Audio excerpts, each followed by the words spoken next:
Will you go to the race? I will not. Well, I hope you do. I do not have a liking for sports, as Anthony does. If you want to go, then go. But I'll leave you. Brutus, I've been observing you lately, and you haven't been treating me like you usually do. You are stubborn and treat me harshly, like a stranger. Cassius, do not be mistaken. I am having some personal issues that have been affecting my day. But it's nothing personal, so don't worry, my friend.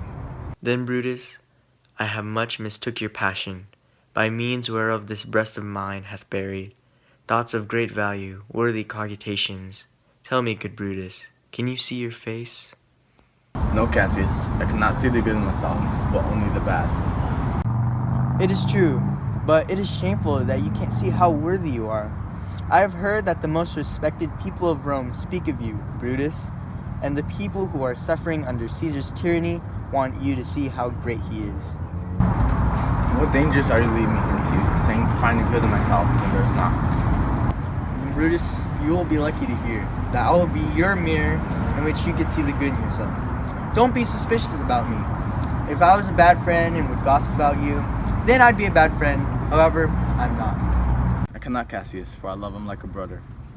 But why do you keep me here so long? What is it that you want to tell me? If it is about the public welfare, give him death or honor. I'll look on both without preference. If we let the gods give me good fortune, I love honor more than I fear death. I know that you follow this virtue, Brutus, as well as I know your appearance. In fact, I will tell you a story about honor. I can't tell you what other people think, but for me, I will never live to see myself admire Caesar, because he is just like you and I. We both eat well, and we both can last through the winter, just like him. One time, when the ocean waves were dangerous, Caesar said, "Cassius, do you dare to jump into these dangerous waters and swim over there?" Once he said that, I jumped in dressed in armor, and then Caesar jumped in. The waves were strong, and we fought against it. With our strength, we overcame the waves in which we did fight against. So when we were going to swim to where we were going to go, Caesar cried, "Help me, Cassius, or else I'll sink." So then I did just that, just like how Aeneas, the founder of Rome, carried his father in the fires of Troy. I carried Caesar on my shoulder.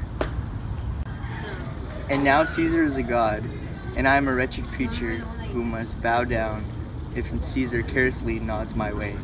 In Spain, he was sick, and it is true, this god did shake. His lips changed color from his usual color to white, and his eyes that gaze upon the world have lost its spark. I heard him groan. Caesar looks down on this world like a giant, and we small men walk under these huge legs only to look forward to dying dishonorably as slaves. Men can be masters of their fate. It is not destiny's fault, but our own fault that we are slaves. Brutus and Caesar. What's so special about Caesar? Why should that name be more proclaimed than yours? Write them together and your name is just as good as his. Pronounce them and they sound the same. Weigh them and they're equally as heavy. Cast spells with them and the name Brutus will make a ghost just like Caesar. In the name of all the gods, what food does Caesar eat that makes him grow so great? Our era should be ashamed.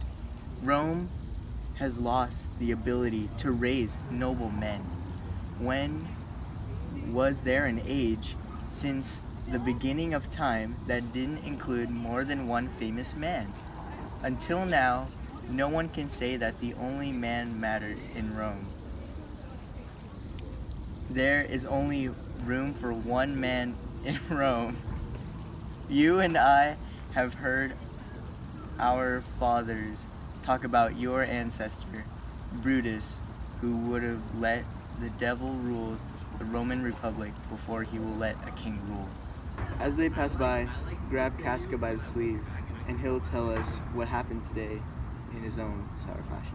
I'll do it, but Cassius, Caesar looks angry, and everyone looks as if they've been scolded. Caprinius' face is pale. Cicero's eyes is red, as if the senator's been arguing with him at the Capitol. Casca will tell us what's the matter.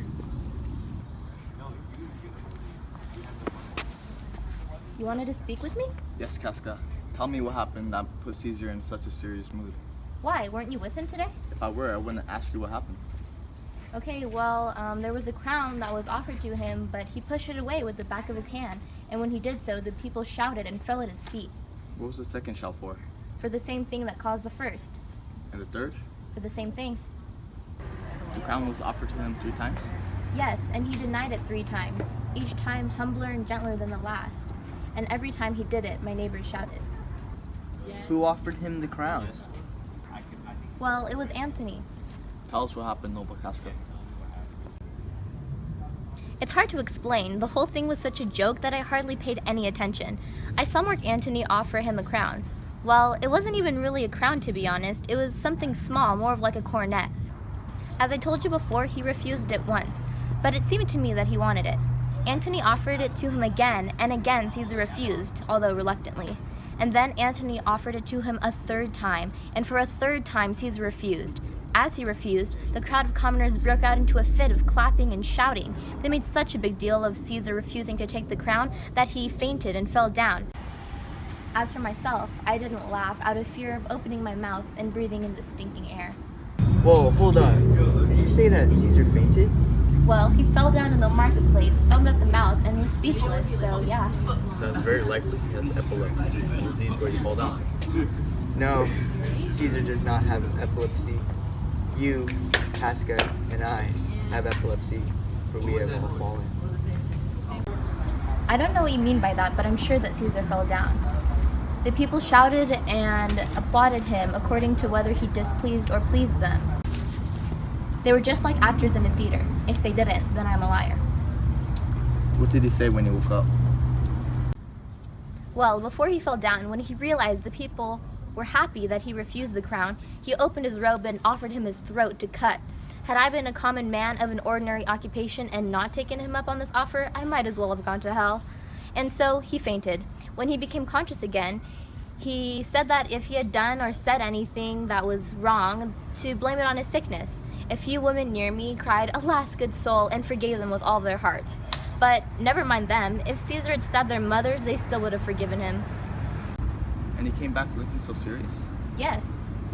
Did Cicero say anything? Why, yes, he spoke in Greek. What did he say? If I told you I understood Greek, I'd be lying. But the people who did understand Cicero smiled at each other and shook their heads. But it was all Greek to me. I have more news too. Aurelius and Flavius have been punished for pulling scars off of Caesar's statues. There is even more foolishness, if only I could remember it. Will you have dinner with me tonight, Casca? No, I have a prior engagement. Tomorrow? Yes, if I'm alive and you are sane and your food is worth eating. Good. I'll be expecting you. Do so. Farewell to you both. What a stupid man he has become. He was so smart when he was in school.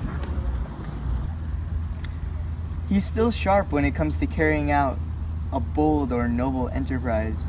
Though he puts on the show of stupidity, he speaks roughly, but what he says is smart, and his bluntness makes others enjoy listening to him.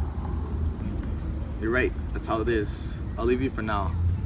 But if you'd like to talk, I could come over tomorrow. But if you don't mind, you could come to my house and I'll wait. I'll do so. Until then, think of Rome.